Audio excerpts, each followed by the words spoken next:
Dövlət Yol Polis İdarəsinin baş leytenantı Əhmədov. Bəli, eşidirəm. Sənədlərə o zəhmət olmasa. Bura reis, mən sənətdən. Mən bu sürücülük vəsiqəsi, bu maşının sənədləri zadı. Dərman kutusu. Bax, dərman kutusu da var, alov söndürən də var. Bəs magnitofonun var. Mikrofon? Ha, mikrofon var. Oyun havaları var. Var. Bunda bir dənə oyun arabası qoy zəhmət olmasa.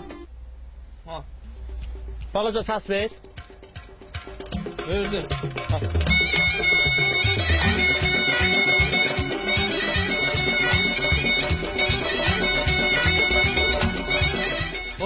Həm nə qarsan? Narı oynayən yoxdur. Heç olmasa görsən oynayıram. Şabaş olsa ver da.